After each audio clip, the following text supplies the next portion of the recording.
Hello, this is Mark Dempsey with the National Convergence Technology Center. We are funded by a grant from the National Science Foundation to support IT technical education at community colleges and universities across the country. Today, we'll be discussing how to conduct your program's annual job skills validation vote. While we use this process to validate IT job skills, this voting process can be used for any technical program. First, some background. We employ the BILT model. BILT stands for Business and Industry Leadership Team, which is a stronger, more energized version of the traditional Business Advisory Council. In the BILT, educators engage business in a co-leadership role for the program by meeting regularly to discuss workforce trends. The BILT model helps align curriculum to workforce needs. An essential element to the BILT model is the annual input employers provide regarding the knowledge, skills, and abilities, also known as KSAs, a program graduate will need to have 12 to 36 months into the future. The BILT looks ahead because, as we all know, most colleges need a lot of time to make curriculum adjustments. The point is to let business and industry members on your BILT help you determine what to teach so your program delivers workforce-ready graduates. Your BILT members are the ones who will be hiring your graduates, so they understand best what your students need to know. If you don't listen to your BILT, you run the risk of inadequately preparing your graduates for the workforce. Your annual job skills validation vote meeting isn't the only time you meet with your BILT. We recommend quarterly meetings, only one of which will feature the job skills vote. Typically, these validation vote meetings are longer than your other quarterly BILT meetings. So plan for 4 to 6 hours, although this may vary depending on the number of KSAs you are validating. There are two elements to the validation vote meeting, the discussion and the vote. Resist the temptation to validate job skills with online surveys or emails. You want the BILT to discuss and vote on the job skills together in the room in real time. There is immense value in hearing those discussions. Ideally, the BILT will gather in person at this meeting, but it's okay to have some calling in and participating remotely. Remember, this process works for any technical program, not just IT. In preparing for your meeting, create a pro forma list of job skills to serve as a starting point for your BILT. It's just your best guess of possible KSAs, which you can develop by either looking at other technical programs or national standards or by talking to some of your industry experts. Keep in mind that most Department of Labor skills lists are not future-facing, whereas remember, you want your BILT KSAs to look ahead 12 to 36 months into the future. Creating a pro forma list in advance avoids having to start a list of skills from scratch during your meeting, which can take a long time. Your pro forma list will be edited and adjusted in the room during the meeting by your BILT. They may want to add or delete or adjust your list depending on the needs of the local marketplace as they see it. Remember again the point of all this. Educators are engaging the BILT to find out what job skills they value so then the curriculum can be aligned to meet those needs. Here are a few things to consider when planning the validation vote meeting. Arrange the tables into a U, like the picture here, to better facilitate discussion among the BILT members. Format your KSA pro forma list into a spreadsheet to allow for the tracking and recording of the votes and any other comments and adjustments. Be sure to serve a good lunch, in addition to providing beverages and snacks throughout the meeting time. When it comes to RSVPs, the rule of thumb is to expect half of your confirmed RSVPs to not show up. This means if you want 10 BILT members in the room, you should aim to confirm 20. Record the meeting for backup. If you're including an online element like Zoom or WebEx, a recording option is usually part of the platform.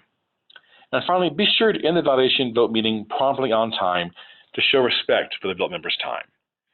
Now let's look at some of the validation vote meeting roles. Your facilitator will conduct the meeting and keep it on track, which includes managing the more dominant personalities of the BILT and making sure every voice is heard. The facilitator can be faculty or administrator, and while it's best if the facilitator is an expert on the topic at hand to know what questions to ask, he or she cannot influence the discussion or the vote. The recorder runs the KSA pro forma spreadsheet, entering the votes and comments in real time so everyone in the room and participating online can clearly see the changes as they are made. You'll also need a minute taker to record notes on the BILT discussions. Your BILT members serve as the subject matter experts, of course, voting on the KSAs and making recommendations for revisions to the list. Faculty need to be in the room as education experts, but they do not vote. Faculty can ask questions, but their primary role is to be active listeners. You don't want faculty opinions to unintentionally influence the BILT's vote. Note in the photo that while the BILT members are at the U table in the front, the faculty are sitting at round tables behind the BILT, apart from the U. Before you start the validation vote meeting, establish the ground rules. no cell phones, everyone needs to respect differing opinions, and vote abstention is okay if a BILT member does not feel qualified to vote for a particular KSA item. You'll want to explain to the group how the BILT model and the KSA voting process work. Emphasize the value of employers working with educators by helping to co-lead the program. Remind the BILT that they're considering the KSAs for entry-level workers in 12 to 36 months. Consensus is not the goal. That's why you do the vote, to record the differences in opinion and tabulate the averages. In addition to the vote tally, the BILT should be encouraged to discuss the KSAs as needed to amend that pro forma list. As mentioned, BILT members can add new KSAs, eliminate irrelevant ones, or make adjustments to descriptions and definitions. It's their document to shape and mold as they see fit. You can pass out hard copies of the KSA list to everyone in the room and email copies to those calling in. Just beware sending out the list in advance. In some cases, your BILT may vote, send it back to you, and then not show up at the meeting because they think they've already done their job. Remember, you want the voting and the discussion to happen together synchronously in the room so you and your faculty colleagues can hear those discussions and debates. In this picture, you can see BILT members raising their hands to vote. There are two ways to handle the actual vote. The traditional way is to work through the list one by one, discuss any changes or adjustments to the KSAs, then vote on it, asking first for a show of hands to see which BILT members vote a 4, then which members vote a 3, and so on. After that vote, then you move on to the next KSA. This approach is very thorough, but it does take time. If you have a longer KSA list, you may want to consider another method. Ask the BILT to vote on multiple KSAs in chunks, record all those votes together in the sheet, and then, based on the vote results, look to see which KSAs merit further discussion. It could be some KSA votes are unexpectedly divergent. Maybe you have 3 1s and 6 4s, for example. Or it could be there are some important topics your BILT wants to talk about in more detail. One more side note. There is a way to handle the vote tally to avoid the hand count by using an online Google form and spreadsheet. Email us if you'd like to learn more about that process. No matter the approach, it's the recorder's job to record everything in the pro forma spreadsheet, both the vote tally and any adjustments and edits to the text of the KSAs. The spreadsheet is projected onto the screen in the room and also screen shared online. That way, everyone can see the changes in real time. Here's an example of a KSA sheet. You can see the tally columns, 4 through 1 there, and then the column that automatically averages the vote.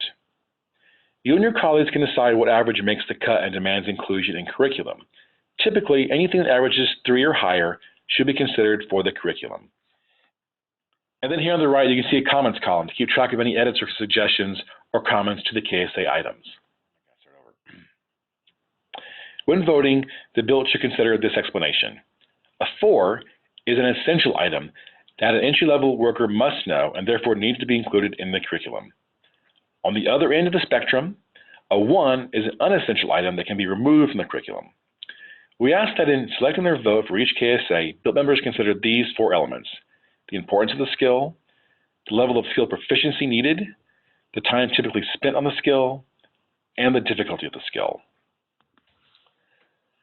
After the validation vote meeting, it's the faculty's turn to convene to discuss next steps. Faculty will go through the KSA sheet and make annotations regarding which job skills covered by which course. We recommend an E for brief exposure and a T for thorough coverage to help distinguish between those different levels of instruction. However faculty annotate the sheet, the idea is to map course content to the KSAs in enough detail that you can easily see the gaps. You want to be sure that what the BILT recommends is what you're teaching students. Here's an example. We extended the original KSA worksheet and added course columns on the far right, then filled those in with T's and E's. The last step in this process is to go back to the BILT to explain what you did with their recommendations. What changes did you make? How did you ensure that you're teaching the skills they want to see in entry-level workers? You want to be sure the BILT feels heard and valued. If you ignore their feedback, their commitment may erode. Here's an example of how you might present your KSA mapping to the BILT at that next meeting. The certificate or degree name is in the upper left, with the courses listed underneath, and in the upper right, there's a list of the KSA that certificate or degree is covering. On the screen here, you'll find a few more BILT model and KSA voting resources, including a 60-minute webinar, a 16-page booklet, and a 2-page brochure. If you have any questions about how to conduct your annual validation BILT meeting, please email us at the addresses on the screen. Thank you for your time and attention.